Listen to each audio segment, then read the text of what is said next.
Hello నమస్తే అండి. Welcome to Sudiksha German silver. ఇవాళ నేను కళ్యాణం కలెక్షన్లో అష్టలక్ష్మి కలశం తీసుకొచ్చాను. 2 సైజెస్. సో పెద్ద సైజ్ అండి, ఇది 9 ఇంచెస్ ఉంది. అష్టలక్ష్మిలో ముందుగా వినాయకుడు డిజైన్ కూడా ఇచ్చారు.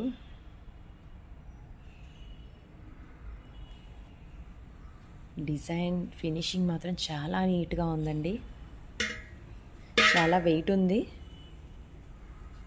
చాలా బాగుంది. ఇందులో చిన్న సైజ్ అండి, ఇది 5 ఇంచెస్ ఉంది. ఇది కూడా నీట్ ఫినిషింగ్ అండి. దీనికి కూడా వినాయకుడు డిజైన్ ఇచ్చారు, చాలా బాగుందండి. ఇది కూడా వెయిట్ ఎక్కువగానే ఉంది, చాలా బాగున్నాయండి. నచ్చితే లైక్ చేయండి, మీ ఫ్రెండ్స్ అండ్ ఫ్యామిలీకి షేర్ చేయండి. నా ఛానల్ కొత్తగా చూసేవాళ్ళు సబ్స్క్రైబ్ చేసుకోండి. Thank you for watching.